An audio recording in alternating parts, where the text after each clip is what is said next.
Coba pikirkan ketika sampean keluar berangkat dari rumah masing-masing, bayangkan bapak kalian bekerja di panas di siang hari untuk memenuhi kebutuhan biaya pondok sampean, kebutuhan sampean.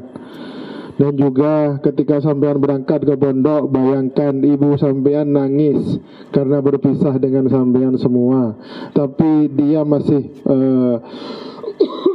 berusaha untuk menanggung beban perpisahan nangis karena mereka, bapak dan ibu, ingin melihat sampean menjadi orang yang sukses, orang yang alim, yang bisa bermanfaat bagi masyarakat kalian semua.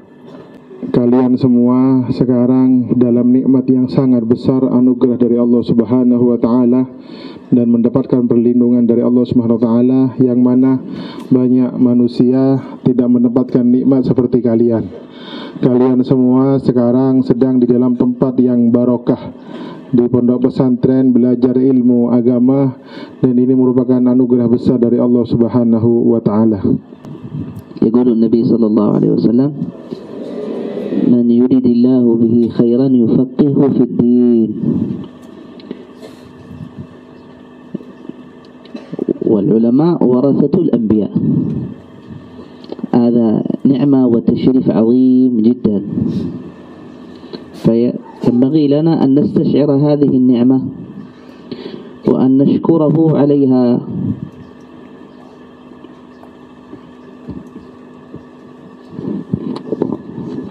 Nabi Muhammad SAW bersabda, man yuridillahu bihi khairan yufaqihu fiddin. Jika Allah Ta'ala menghendaki seseorang menjadi orang baik, maka Allah Ta'ala akan memberikan dia pemahaman, menjadikan dia orang yang paham tentang agama. Dan juga disebutkan bahwa para ulama adalah pewaris dari para nabi. Jadi sudah sepantasnya bagi kita semua untuk merasakan keagungan nikmat ini, dan juga kita berusaha untuk mensyukuri nikmat ini. ينبغي عليكم أنكم كما تستشعرون هذه النعمة أن تكونوا من أهل العلم النجباء المجتهدين المثابرين على دروسهم. أنتم خرجتم من بيوتكم طلبا للعلم،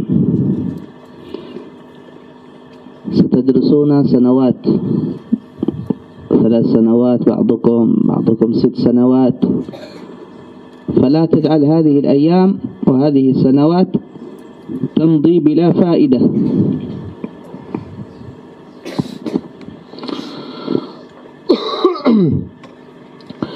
Kita semua harus merasakan keagungan nikmat ini dan berusaha untuk menjadi orang ahlul ilmi, orang yang berilmu, an-nujaba, orang yang sukses, yang pintar, al-muthabirin ala durusihim, yang terus istiqomah belajar pelajaran-pelajaran. Di sini kalian sudah keluar dari rumah kalian dan belajar di sini, ada yang 3 tahun, ada yang 6 tahun.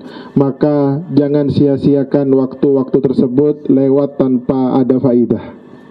إذا كانت هذه الأيام ستمضي فإذا لا تجعلها مكانا للعب، ولا تجعل نفسك من النادمين بعد ذلك. Pada tahun-tahun yang akan kita lewati semua, ini merupakan waktu untuk belajar. Dan setelah lulus dari pondok, para mutakharijin, alumni itu akan terbagi menjadi 2 kelompok. Kelompok yang pertama yang senang dan bahagia dengan kelulusannya karena sudah mendapatkan ilmu. Yang kedua, mereka yang merugi dan menyesal karena tidak menghasilkan ilmu. Maka jangan jadikan hari-hari ini untuk bermain-main, dan jangan sampai kalian menjadi orang-orang yang menyesal. تفكر في البيت الذي خرجت منه، أبوك يعمل في النهار ليوفر لك نفقة العلم، وخرجت من أمك وربما وهي تبكي عليك، ولكنها تتحمل ذلك من أجل مصلحتك، من أجل أن تراك طالب علم ناجح وتراك عالما تفيد أمتك، فلا تضيع جهد أمك وجهد أبيك. Coba pikirkan ketika sampean keluar berangkat dari rumah masing-masing, bayangkan bapak kalian bekerja di panas di siang hari untuk memenuhi kebutuhan biaya pondok sampean, kebutuhan sampean. Dan juga ketika sampean berangkat ke pondok, bayangkan ibu sampean nangis karena berpisah dengan sampean semua. Tapi dia masih berusaha untuk menanggung beban perpisahan nangis, karena mereka, bapak dan ibu, ingin melihat sampean menjadi orang yang sukses, orang yang alim, yang bisa bermanfaat bagi masyarakat kalian semua. أفرح قلبهما، تقرب إلى الله تعالى بفرحهما عندما يرونك عالما ناجحا مفيدا لنفسك ولأمتك. Coba berusahalah untuk membahagiakan hati kedua orang tua, berusaha untuk dekat kepada Allah Subhanahu wa taala dengan membahagiakan kedua orang tua ketika orang tua kalian melihat kalian menjadi orang yang sukses, menjadi orang yang bermanfaat bagi masyarakat kalian semua.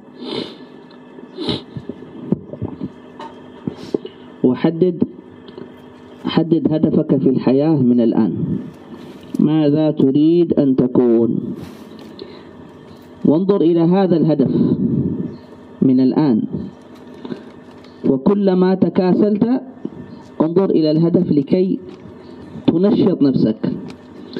اجعل هدفك إصلاح نفسك وإصلاح أمتك.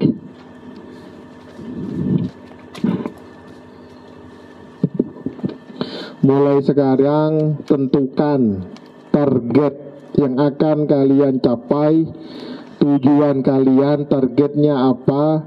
Ya, ketika kalian mungkin merasa malas, merasa bosan, coba ingat tujuan, target ketika sampean berangkat ke pondok apa. Targetnya adalah untuk memperbaiki diri sendiri dan memperbaiki masyarakat.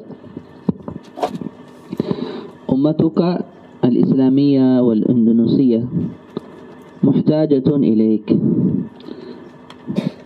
أنتم الآن فوق 200 مليون تقريبا، وتحتاج إلى الدعاء، وتحتاج إلى التصحيح في التربية، وتحتاج هذه الأمة إلى تصحيح في الأفكار.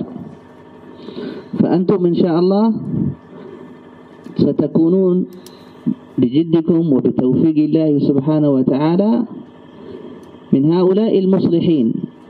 الأمة تنتظركم، فأعدوا نفسكم من الآن.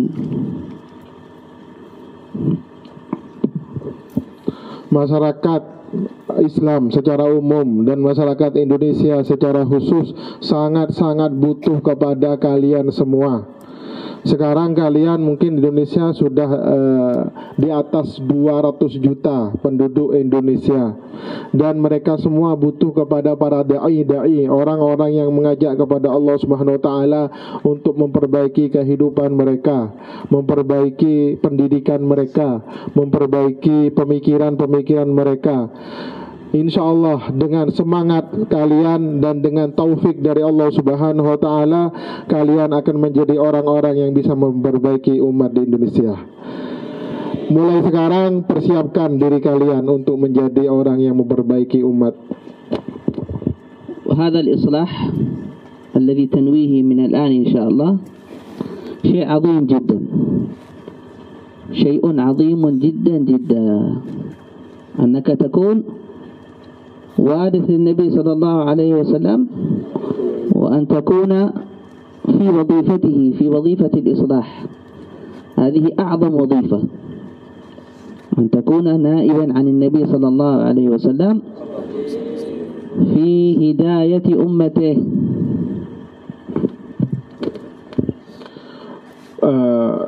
Tugas kalian untuk memperbaiki umat adalah tugas yang sangat mulia, sangat mulia. Karena kalian akan menjadi penerus atau waris dari Nabi Muhammad SAW, dan tugas ini merupakan tugas yang sangat besar karena kalian akan menjadi pengganti atau penerus dari Nabi Muhammad SAW di dalam menyampaikan hidayat kepada masyarakat. انظر إلى العلماء السابقين، انظر إلى الشافعي، انظر إلى الإمام النووي، وكثير من العلماء الذين علموا وألفوا، إلى الآن نحن نذكرهم ونستفيد من علومهم. Coba lihat sejarah-sejarah ulama-ulama terdahulu seperti Imam Syafi'i, Imam Nawawi. Sampai sekarang kita masih sering menyebut mereka.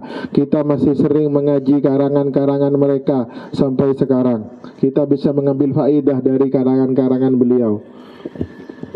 انظر كم له من الأجر العظيم. الآن نحن نقرأ كتب الإمام النووي، رياض الصالحين، والأربعين النووية، والمنهاج، وكتب أخرى للإمام النووي. كم حسنات الآن بيننا وبين الإمام النووي؟ أكثر من 700 سنة أو 800 سنة. كم أجيال تعلمت من هذه الكتب، وكم حسنات كتبها الله للإمام النووي. Sampai sekarang kita masih sering mengkaji kitab-kitab karangan Imam Nawawi. Di antaranya kitab Riyadhus Shalihin, kitab Arba'in Nawawi, kitab Minhajut Talibin, dan juga kitab-kitab yang lain. Coba bayangkan jarak antara kita dengan beliau antara 700-800 tahun. Sudah berapa generasi yang mengkaji kitab-kitab Imam Nawawi. Coba bayangkan berapa banyak pahala yang Allah berikan kepada Imam Nawawi. أنت تستطيع أن تكون مثله بتوفيق الله وبالجد والاجتهاد. تستطيع أن تكون مثله إذا علمت أحد فقط الفاتحة، وهذا الرجل علم غيره الفاتحة، وهكذا كم ستأتي يوم القيامة؟ كم أناس تعلموا الفاتحة بسببك، وهي الفاتحة فقط. Kalian bisa menjadi seperti Imam Nawawi alaihi rahmatullah dengan pertolongan dari Allah Ta'ala dan dengan semangat kesungguh-sungguhan kalian dalam belajar. Contoh, ketika sampean mengajarkan satu orang saja untuk bisa membaca Al-Fatihah, dan orang tersebut mengajarkan kepada orang lain baca Fatihah, diajarkan terus, maka besok di hari kiamat kalian akan mendapatkan pahala yang sangat besar. ستأتي يوم القيامة بحسنات كثير جدا. هذا خير كبير أي لكم أيها الطلاب والعلم وأيها العلماء. أجيال ستأتي بعدكم وهو في ميزان حسناتكم.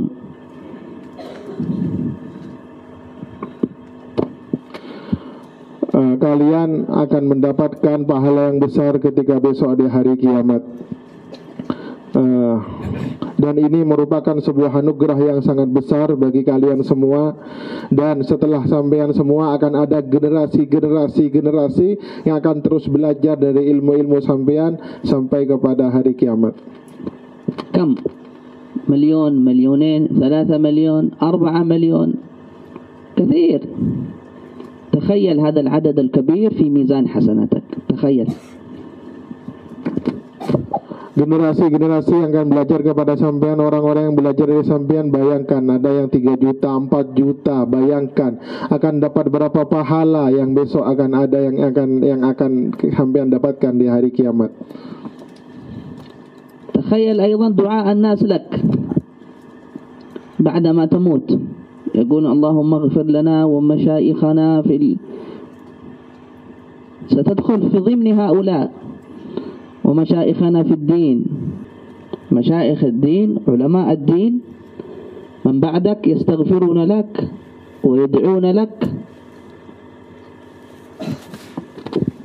Coba bayangkan doa-doa manusia setelah kalian meninggal besok. Kalian didoakan oleh para orang-orang setelah sampean, termasuk dari guru-guru, ulama-ulama dalam agama, dan insya Allah kalian akan menjadi dari mereka yang akan mendapatkan doa dari generasi-generasi selanjutnya. Wa unas fil hayah yamutun, بعدما يموتون ربما يقفل كتابهم، حسنات زيادة ما في. انظر أي الفريقين تختار. Juga di sana ada sebagian orang yang ketika setelah hidup dia mati, tapi amal kebaikannya tidak bertambah karena tidak mengajarkan ilmu. Sedangkan orang yang mengajarkan ilmu akan terus bertambah kebaikannya. Coba bandingkan perbedaannya antara yang pahalanya terus bertambah dan orang yang ketika mati pahalanya tidak bertambah. Bayangkan perbedaan keduanya.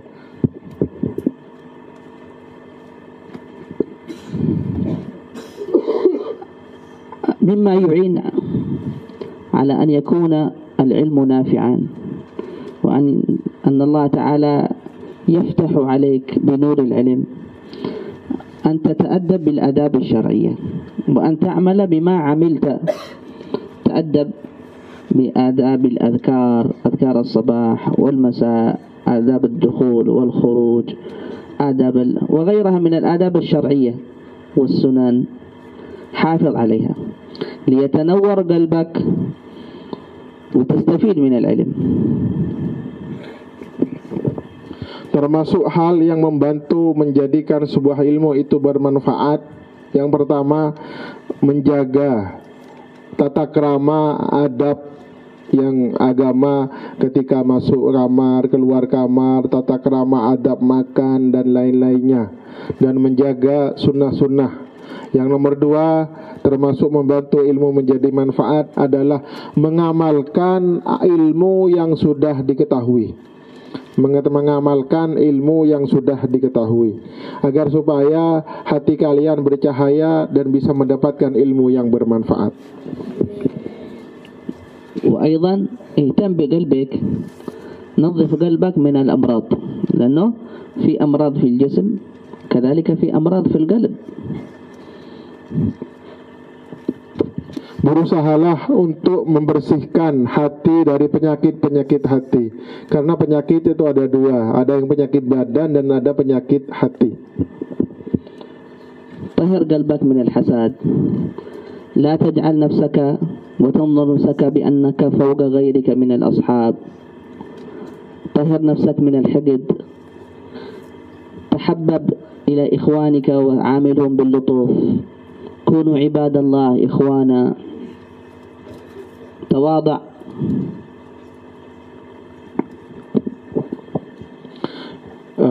Berusaha menghindar dari hasud, iri, dan juga jangan sampai merasa bahwa diri kita lebih tinggi, lebih baik daripada orang lain. Berusahalah untuk berlemah lembut kepada sesama dan berusaha untuk menjadi tawadhu, menjadi merasa bahwa kita tidak lebih tinggi dari orang lain. بهذا بالمحافظة على الأذكار وبصفاء قلبك تستفيد إن شاء الله من العلم وتحصل على نوره وتكون من النافعين المنتفعين بتوفيق الله تعالى إن شاء الله. Dengan cara kita menjaga wirid-wiridan pagi dan sore, dan juga membersihkan hati dari sifat-sifat jelek, penyakit-penyakit hati, insyaallah kita akan mendapatkan ilmu yang bermanfaat, akan menjadi orang yang bisa memberi manfaat kepada orang lain, insyaallah. Wa 'alaika bis-suhbah as-salihah. As-suhbah as-salihah wa anta fi dhalik dakhil al-ma'had bis-suhbah as-salihah. وأنت أيضا في خارج المعهد بالصحبة الصالحة. بعدما تتخرج عليك بالصحبة الصالحة. ketika di dalam pondok pesantren berusahalah untuk mendapatkan teman yang baik. Begitu juga ketika sudah keluar dari pesantren, bergaullah dengan teman-teman yang baik. أنك بعد التخرج ربما يضيع كل شيء عملته وكل شيء بنيته إذا صاحبت أهل السوء. Jika kalian setelah lulus dari pondok berteman dengan teman-teman yang jelek, maka semua kebaikan-kebaikan, amal-amal, istiqomah, wirid dan semua yang baik-baik di pondok akan hilang. لا تقول أنا سأصاحب أهل السوء ولا أتأثر بهم. لا تقول هذا، لأن النبي صلى الله عليه وسلم بين لنا أننا سنتأثر بأهل السوء إذا صاحبناهم. لا تخدعك نفسك وتقول أنا سأصاحبهم ولا أتأثر بهم. انتبه. Jangan sampai kalian mengatakan saya akan bergaul dengan mereka-mereka orang-orang yang jelek dan saya tidak akan terpengaruh oleh mereka. Jangan. Karena Nabi Muhammad SAW sudah bersabda bahwa orang yang berteman pasti akan terpengaruh oleh temannya. Jangan tertipu oleh ucapan bahwa saya akan berteman dengan orang jelek dan saya tidak akan terpengaruh. تريد دليل على ذلك؟ دليل من الحديث ودليل من الواقع. أما الحديث النبي صلى الله عليه وسلم يقول مثل الجليس الصالح والجليس السوء كحامل المسك ونافخ الكير. حامل المسك إما أن يحذيك يعني يعطيك، وإما أن تجد منه رائحة طيبة، ونافخ الكير إما أن يحرق ثيابك أو تجد منه رائحة خبيثة. Kalian ingin dalil dari bahayanya berteman dengan orang-orang jelek? Oke, saya berikan dua dalil. Satu dari hadis dan satu dari bukti nyata. Yang dari hadis, Nabi Muhammad SAW pernah bersabda bahwa mathalul jalisis soleh wa jalisis su', di saat diumpamakan orang yang bergaul dengan teman yang baik itu seperti orang yang berteman dengan orang yang membawa atau penjual dari minyak wangi. Kalau kita berteman dengan orang yang penjual minyak wangi, maka ada dua kemungkinan. Pertama, kalian akan diberi dari minyak wangi tersebut, atau yang nomor dua, kalian akan mencium bau wangi. Muna bolong bareng otong jual minyak pakun melor omah. Yang nomor dua, yang berteman dengan orang jelek, naudzubillah, itu seperti orang yang meniup api. Orang yang sakabai todi pandai besi, kasa ada dua kemungkinan sampean. Satu, akan membakar baju kalian, long bulong kalampine capo apoy. Nomor dua, kalian akan mencium bau yang tidak bagus, bau-bau. انظر هذا الحديث. حامل المسك، مسك هذا رائحة طيبة، إما أن يعطيك هذا مبني على إرادتك وإرادته. ممكن يعطي ممكن لا يعطي، وأنت ممكن تقبل وممكن لا تقبل. لكن إذا كان حامل المسك وأنت عنده في الدكان وهو يبيع مسك، لابد أن تشم منه رائحة طيبة. هذا ليس بإرادتك ولا بإرادته، ما دمت في ذلك المكان ستشم هذه الرائحة الطيبة. وهكذا صحبة الصالحين ستؤثر فيك حتى ولو شئت أم أبيت. Coba perhatikan perumpamaan dari Kanjeng Nabi. Orang yang berteman dengan orang yang baik seperti berteman dengan orang yang menjual minyak misik. Untuk yang pertama, kemungkinan pertama ada kemungkinan dia memberikan kepada kamu minyak misik tersebut. Ini tergantung dari keinginan yang menjual, kalau ingin memberikan kepada kalian, atau dari kalian untuk menerima minyak misik tersebut. Ini kemungkinan pertama. Kemungkinan kedua, sampean ketika duduk dekat dengan orang yang menjual minyak misik, maka otomatis sampean akan mencium bau minyak wangi tersebut. Sampean mau, tidak mau, sengaja atau tidak sengaja, pasti akan mencium minyak wangi tersebut. Begitu juga ketika kita berteman, duduk dengan orang-orang soleh, maka secara tidak sengaja, mau ataupun tidak, kita akan terus mendapatkan kebaikan dari orang-orang soleh tersebut. وكذلك صحبة السيئين. في الحديث مثله بنافخ الكير. نافخ الكير ينفخ هواء بآلة على الحديد فيخرج منه شرر أجزاء من النار. إذا كنت في ذلك المكان سيحرق ثيابك، فهذا بإرادتك وإرادته. ممكن هو يوقف عن العمل فلا يحرق ثيابك، وممكن أنت تبتعد عنه قليلا فلا يحرق ثيابك، لكن ما دمت في ذلك المكان ستجد رائحة خبيثة، رائحة الحديد أو رائحة العرق الذي يعمل، فهذا ليس إليك ولا إليه، ستجد هذه الرائحة شئت أم أبيت ما دمت في ذلك المكان. وهكذا صحبة السيئين تؤثر عليك شئت أم أبيت. Begitu juga perumpamaan orang yang berteman dengan orang jelek, seperti orang yang kumpul dengan pandai besi pembuat pisau yang meniup api dengan sebuah alat, maka dari alat tersebut keluar percikan-percikan api. Maka ada dua kemungkinan. Yang pertama akan membakar baju kalian, dan membakar baju kalian ini tergantung dari keinginan dari pekerja. Kadang dia berhenti bekerja sehingga tidak keluar api, atau sampean menghindar agak lebih menjauh dari tempat api tersebut sehingga tidak terbakar bajunya.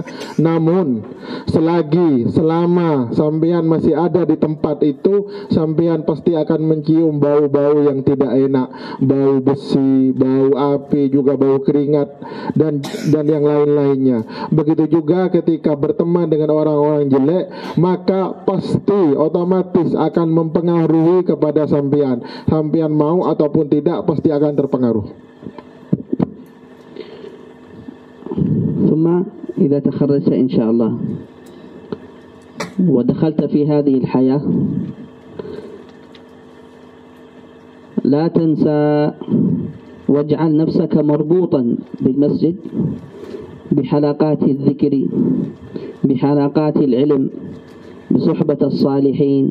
لا تفارق هذه الأشياء، استمر في العلم، لا تجعل العلم فقط عندما كنت في المعهد. صحبة الصالحين 1، المسجد 2، حلقات القرآن مع القرآن، حلقات الذكر أو مع الذكر، هذه استمر فيها لا تنقطع.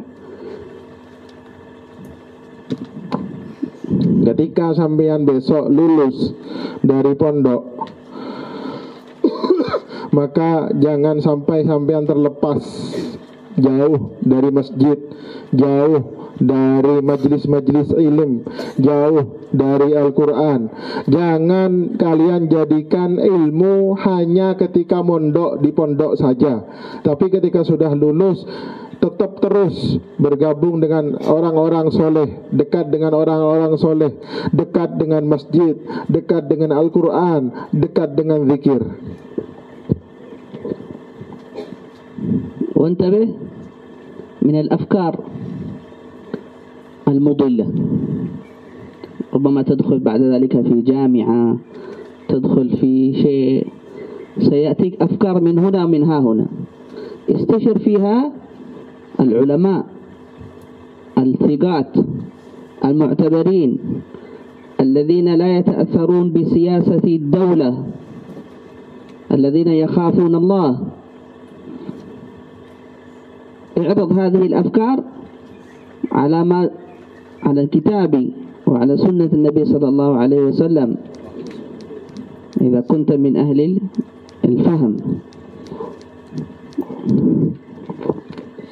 Waspada, ketika sampean lulus dari pondok pesantren, mungkin sebagian ada yang melanjutkan ke perkuliahan di kampus-kampus. Di sana akan datang bermacam-macam pemikiran dari sini, dari sana. Hati-hati dengan pemikiran-pemikiran tersebut. Sampean tanyakan, sampean musyawarah, konsultasi dengan para ulama yang takut kepada Allah Ta'ala, ulama-ulama yang tidak terpengaruh oleh politik.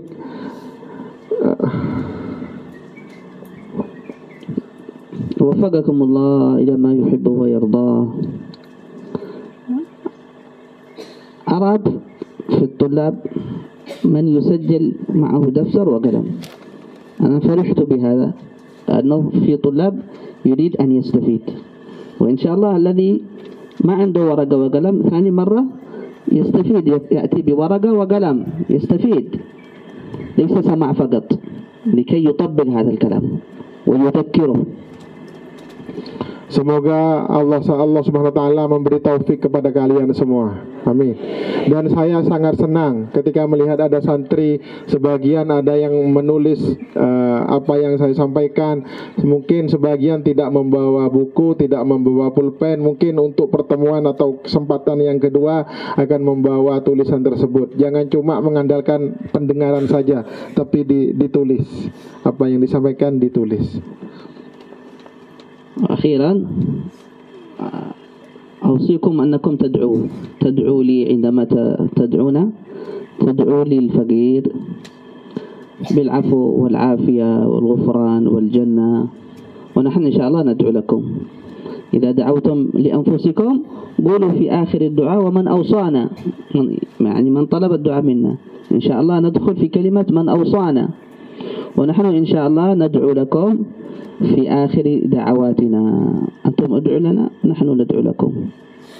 Terakhir dari beliau meminta untuk didoakan. Semoga beliau sehat. Semoga beliau mendapatkan pengampunan dari Allah Subhanahu wa taala. Jangan sampai lupa untuk mendoakan beliau. Jadi ketika setiap hari kalian mendoakan diri kalian sendiri, di penghujung doa ditambahi waman ausona, orang-orang yang meminta doa. Jadi insya Allah beliau termasuk ingin menjadi orang yang didoakan oleh kalian semua. Amin ya rabbal alamin. Wassallallahu ala sayyidina Muhammadin wa ala alihi wa sahbihi alhamdulillah rabbil alamin. Mungkin ba'du talaba indahu as'ilah. Mungkin waktu sebentar, mungkin di antara yang hadir para santri ada yang ingin bertanya, silahkan. Mungkin ada yang ingin bertanya. Maju.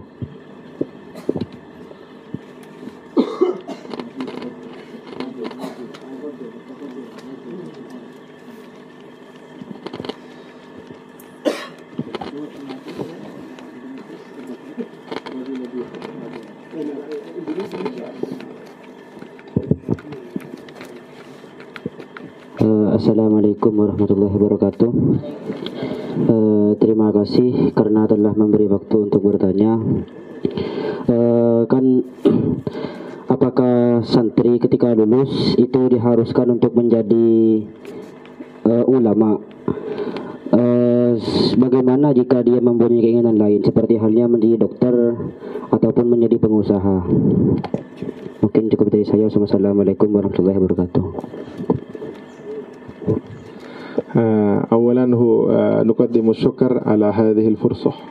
بعدين هو يسأل هل يجب على كل طالب بعدما تخرج من المعهد أن تكون علماء عالما من العلماء؟ كيف إذا يكون طبيبا أو تاجرا؟ نعم، أن يكون مفتي، الإنسان أن يكون مفتي يفتي في الحلال والحرام، هذا فرض كفاية. الفرض كفاية، ليس أن نطلب من الناس كلهم أن يكونوا مفتين، ولكن فرض كفاية حسب ما بينه العلماء، بحسب الشروط التي بينها العلماء. تمام؟ هذا أولا. الشيء الثاني، أنت إذا قيل لك هذا ذهب وهذا فضة ماذا ستأخذ؟ ستأخذ الذهب أكيد. الطب مهم، الهندسة مهمة، هذه يحتاج إليها المسلمون، يكون منهم طبيب، يكون منهم كذا، يكون منهم، بل بعض الأشياء تكون فرض كفاية. ولكن أنت إذا كان غيرك في طبيب، في مهندس، في كذا في كذا، لكن الناس الآن محتاجة إلى طبيب أكثر أو إلى عالم أكثر. أنت درست في هذا المعهد وبدأت في طريق العلم، نحو، فقه، فإذا تخرجت، إذا عندك شيخ تربية، شيخ مسلك معتبر، استشيره، ماذا أفعل؟ أي طريق؟ إذا ما عندك شيخ مسلك تستشيره، فأنت ما دمت بدأت هذا العلم الشرعي فأنا أقول لك امشي، استمر في هذا العلم الشرعي، ليس على الوجوب ولكنه أختار لك الأفضل. Terkait pertanyaan barusan, beliau menjawab dengan dua jawaban. Pertama, yang dimaksud dengan orang alim adalah seorang mufti yang memberi pemahaman keputusan hukum ini halal, ini haram, maka menjadi mufti adalah sebuah fardu kifayah. Tidak semua santri harus menjadi mufti, tapi yang menjadi mufti adalah fardu kifayah, sebagian saja. Yang nomor dua, beliau memberi logika. Kalau seumpamanya sampean diberi dua pilihan, satu disuruh milih emas, satu disuruh milih perak, maka kalian akan memilih emas, karena emas itu lebih berharga. Mungkin ada orang menjadi dokter itu penting. Menjadi insinyur, arsitek itu penting. Mungkin pada suatu level itu menjadi fardu kifayah.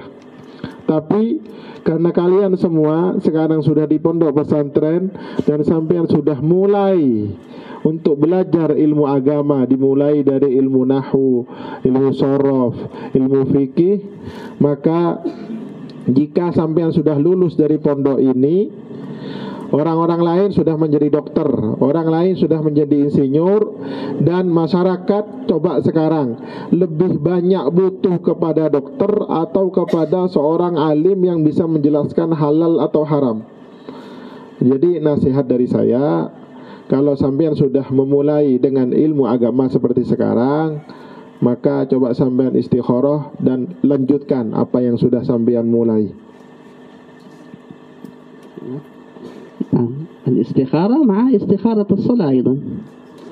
نعم، هذا شيء آخر، أن بعض الناس يظن بأنه إذا درس طب أنه يتوقف عن العلم الشرعي. من قال هذا؟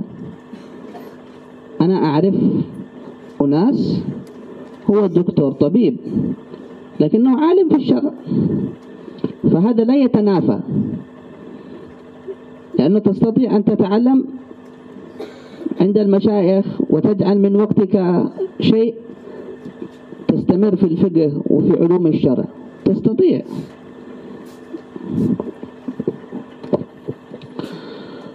Coba siapa yang bilang ketika seseorang itu menjadi dokter maka dia berhenti dari belajar agama? Siapa yang bilang? Saya kenal dengan seorang dokter, dia menjadi dokter tapi dia alim dalam ilmu agama. Jadi tidak ada pertentangan antara menjadi dokter dan belajar agama. Luangkan waktu untuk belajar agama kepada para masyayikh, kepada para guru. Assalamualaikum warahmatullahi wabarakatuh. Di sini sebenarnya mau menanya tentang berteman. Cara kita mengubah teman kita, sedangkan dalam beliau mengatakan tadi, kita jangan sekali-sekali mengatakan kita tidak akan terpengaruh oleh teman kita. Lantas gimana caranya kalau kita ingin mengubah teman kita yang enggak terlalu mengikuti agama gitu. Sedangkan kalau kita nantinya berteman, kita akan kena imbasnya. Itu yang pertama. Dan yang kedua, mengutip dalam santri adalah harapan bangsa. Kan di luar sana udah banyak alumni pondok yang telah yang bukan jadi santri, jadi alumni. Lantas mengapa sekarang Indonesia masih terkategorikan Indonesia yang negara yang berkembang, bukan negara yang maju? Apakah dikarenakan pejabat yang ada di atasan yang menjadi hambatan? Apakah karena memang masyarakat atau memang santri yang kurang berperan dalam memajukan negara Indonesia?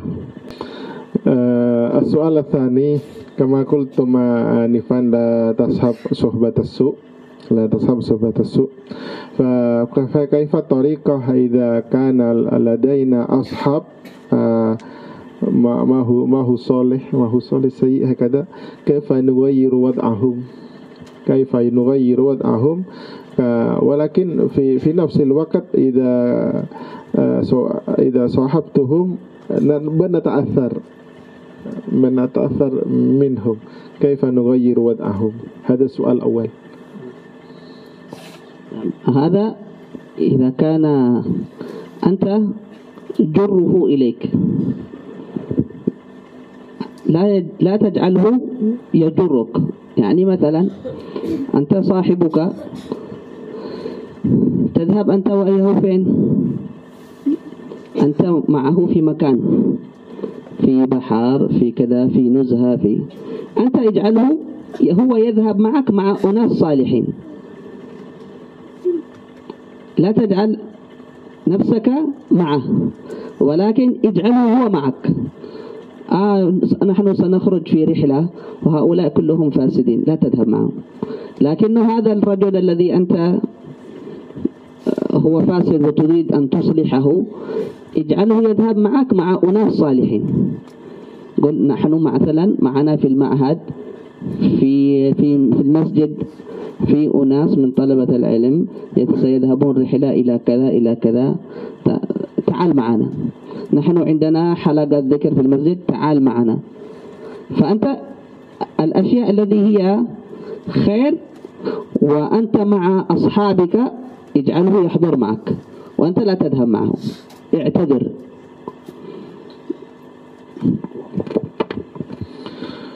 Jika kalian ingin memperbaiki teman kalian yang jelek, berusahalah untuk mengajak mereka untuk mengikuti kalian bersama dengan orang-orang soleh.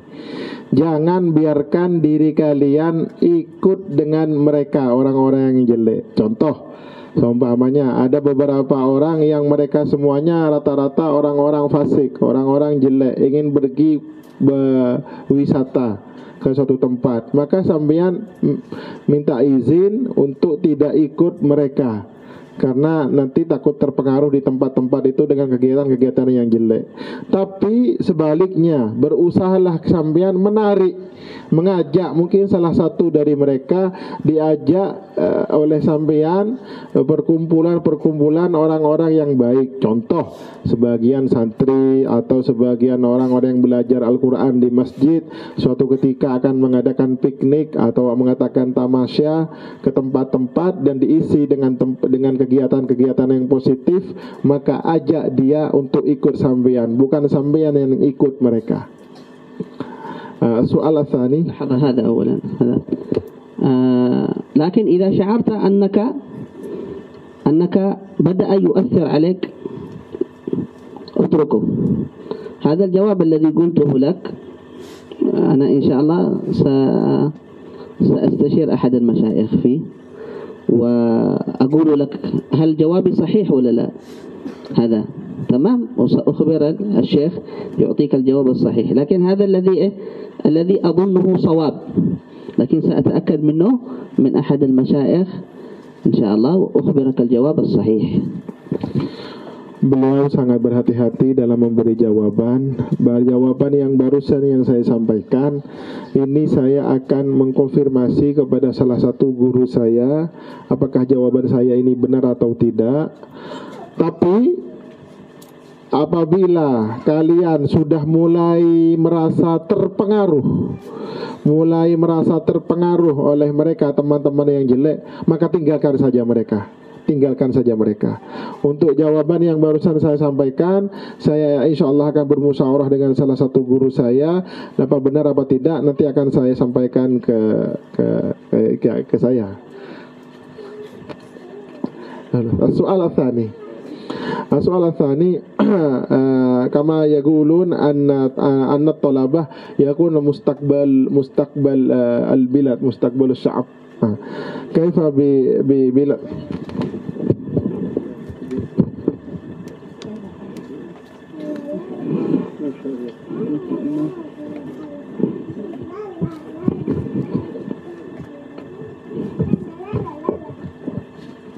الطلبة يكون مستقبل للشعب للبلاد. كيف بإندونيسيا مع أن كثير من المتخرجين من المعاهد ولكن لم يزال الوضع في إندونيسيا لا يكون متقدمين المتفوقين البلاد إندونيسيا بل ما زال في قيد التطور بس في dari segi apa, ekonomi atau pendidikan atau apa yang berkembang? Fi tarbiyah, Naam. Apakah ini bukan kesalahan dari pemerintahnya, pejabatnya? Hal hadha minal khata' minal hukumah atau minal mutakharijin at-talabah? Al-khata'. أنا في الحقيقة هذا سؤال يعني الذي يجيب عليه إجابة صحيحة مشايخ البلاد، لأنه أنا غريب عن البلاد، ما أستطيع أن أجيب على هذا. صاحب البلاد هو يعرف، مشايخ البلاد الذين يقومون بالدعوة يعرفون ما هو سبب الضعف، سبب كذا سبب. نحن إذا جئنا هنا ممكن نجي شهر شهرين فما أعطيك الجواب الصحيح. Beliau mengatakan bahwa saya tidak bisa memberi jawaban yang benar terkait pertanyaan ini karena yang mengetahui kondisi Indonesia ya ulama yang ada di Indonesia. Sedangkan saya datang ke Indonesia mungkin 1 bulan atau 2 bulan, setelah itu pulang, jadi saya tidak bisa memberi jawaban yang pas dengan kondisi Indonesia. Ini salah satu contoh bagi kita untuk bersikap insaf, untuk kita bisa bersikap adil. Dan memang kalau kita tidak paham dan kita tidak menguasai, kita tidak tahu, kita jangan sampai malu untuk mengatakan tidak tahu. Ini pelajaran besar bagi kita semua. Jauh ma tahu mun tak tahu. Lakin ala kulli hal antum ij'alu fi qalbikum ham ad-da'wah. وشاوروا أيضا مشايخكم احملوا هذا الهم. Tapi yang terpenting bagi semua santri, tanamkan di dalam hati semua santri semangat untuk berdakwah, semangat untuk mengajak manusia untuk dekat kepada Allah Subhanahu wa taala. Jika butuh bantuan maka tanyakan, butuh support, minta dukungan kepada para kiai, para ulama. Hatta law sa'ait واجتهدت ولم ترى أثر لا تيأس، لأنه النتيجة ليس إليك، أنت فقط اعمل الذي عليك. Jika kalian sudah berusaha untuk berdakwah tapi masih belum nampak hasil dari dakwah tersebut, kalian jangan sampai putus asa, karena hasil kesuksesan itu bukan tugas sampean. Tugas sampean hanya berusaha semampunya. أقصد الدعوة عموما، الدعوة لما تدعو عموما الناس ادعو واحمل هذا الهم، ثم بعد ذلك النتيجة هذا إلى الله تعالى مع مشاورة المشايخ في اتخاذ الأساليب الصحيحة في الدعوة. untuk berdakwah secara umum seperti yang saya sampaikan, yang penting kita sampaikan kepada masyarakat secara umum. Nanti bagaimana hasilnya kita pasrahkan kepada Allah Subhanahu wa taala. Tapi untuk metode dakwah bagaimana yang benar, bagaimana yang sesuai dengan kondisi masyarakat, kita harus bermusyawarah, kita harus bertanya kepada para guru-guru kita, kepada para ulama. Mungkin naktafi fi hadhihi al-fursah. Mungkin kita ngambil cukup sampai sekian. Wa akhiran natlub min samahatikum ad-du'a lana wa li jami'it talabah. بس قبل أن أختم في مسألة. نعم. إذا أنت ترى إنسان على منكر وتعرف بأنه إذا نصحته لا يفيد، هل تنصحه ولا لا؟ هذه تحتاج وقفة شوي، فيها تحتاج تأمل. فهمت؟ لا أتكلم على هذا، أتكلم على الدعوة العامة، dakwah umuman. Ya. Jadi yang beliau sampaikan itu dakwah secara umum, secara global. Bukan dalam konteks ketika kita melihat seseorang, orang tersebut berbuat mungkar, berbuat dosa, ketika kita nasihati tidak mempan, tidak bermanfaat.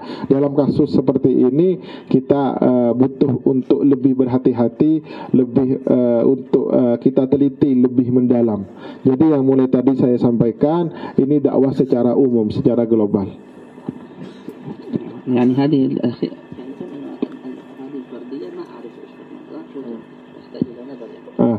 Jadi kalau kita berdakwah kepada per individu seperti barusan ketika kita melihat seseorang melakukan perbuatan mungkar, bagaimana cara kita berdakwah kepada orang tersebut, ini butuh untuk kita pikir kembali, kita masih butuh untuk terlalu gegabah untuk berdakwah kepada orang seperti ini. Kita ambu helu, stop helu untuk membahas permasalahan saya situng orang ketika burung itu. اللهم لك الحمد كما ينبغي جلال وجهك وعظيم سلطانك. اللهم صل على سيدنا محمد وعلى آل سيدنا محمد. اللهم نسألك العفو والعافية في الدنيا والآخرة. اللهم إنا نسألك من خير ما سألك منه عبدك ونبيك محمد صلى الله عليه وسلم، ونستعيذك من شر ما استعاذ منه عبدك ونبيك محمد صلى الله عليه وسلم. اللهم اهدنا لأحسن الأخلاق فإنه لا يهدي لأحسنها إلا أنت، واصرف عنا سيئها فإنه لا يصرف عنا سيئها إلا أنت. اللهم اجعلنا من المحبين المحبوبين لك في أنبيائك وأوليائك الصالحين. اللهم وسع رزقنا وسع بيوتنا في غير مأثم ولا حساب، مع اللطف والعافية، واشف مرضانا وعاف مبتلانا، واجعلنا هادين مهديين غير ضالين ومضلين، واجعلنا من حفاظ كتابك وسنة نبيك، وارزقنا العمل بهما والفهم فيهما، وتولنا في أمورنا كلها على ألطف الوجوه وأحسنها وأجملها يا رب العالمين. واشفنا واشف مرضانا وعاف مبتلانا، وأرخص أسعارنا، وأمنا في أوطاننا، وولي علينا خيارنا، وأدم الرخاء علينا وعلى بلدان المسلمين يا رب العالمين.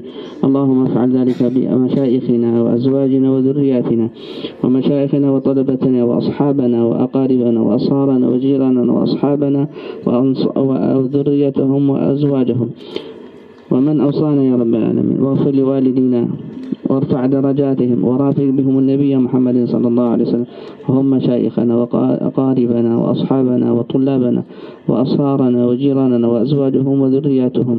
وصلى الله على رسولك محمد وعلى آله وصحبه وسلم. الفاتحة.